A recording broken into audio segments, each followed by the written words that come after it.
My routine during this vacation time has really changed, and it involves self-care, which is what I want to talk to you all about this morning.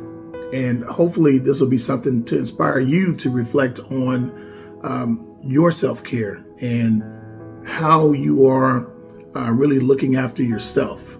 So my self-care starts off, of course, with prayer. And I usually get up in the morning and have a conversation with God just to check in, every morning, and thank God that, He woke me up to see another day.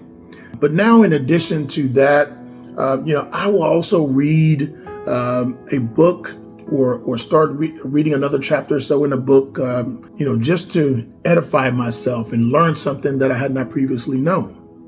And I get about 30 to 45 minutes of exercise in, putting yourself in that calorie deficit, working on your cardiovascular health. And it really just releases endorphins and gets you going the right way in the morning before you even get to work. And it enables you to be able to manage stress better. It improves your mood. I can't tell you all the benefits of getting that exercise first thing in the morning. The other thing that I do is when I get up is I make sure that I drink 24 ounces of water. I cannot stress the importance of water. And I have not always placed that importance on water. I had not drank nearly enough water. And I was really doing myself a disservice. Look, water flushes out your kidneys. Water helps to control or maintain the proper viscosity of your blood. All of these things are important because your kidneys need water to function properly. If your kidneys cannot properly function out waste, then your kidneys won't be able to operate at their peak. If the viscosity in your blood is too thick, then that's hard on your heart and it's going to raise your blood pressure. And if your blood pressure is always high, guess what? That damages your kidneys as well. So I can't stress to you enough how important it is to drink water.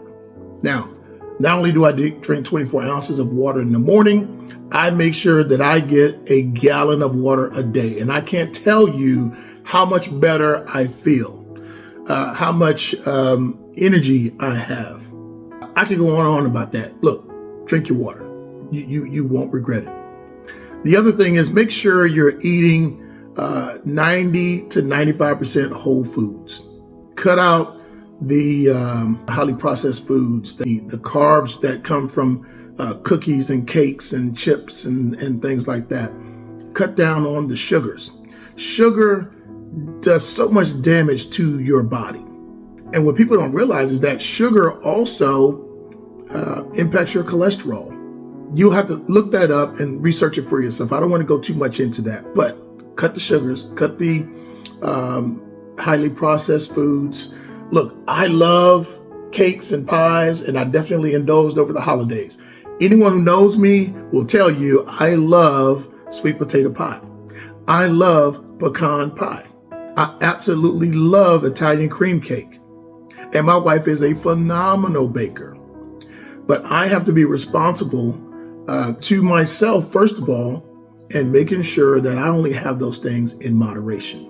So those are the things that I am committing to going into 2026. I've already started the routine, and I can tell you, man, I feel so much better just over the past 2 weeks in making those changes.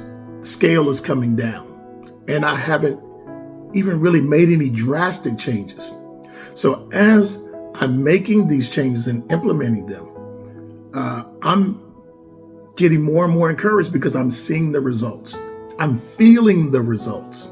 The other reason why you should do these things, in my opinion, and I know I'm doing it because of this, is it improves your quality of life. I don't want to just grow old. I want to make sure that my quality of life, when I reach 65, 70, 75, my quality of life is good and I can still enjoy the things that I want to do. I want to be independent. I want to be able to walk without assistance. I don't want to be on dialysis.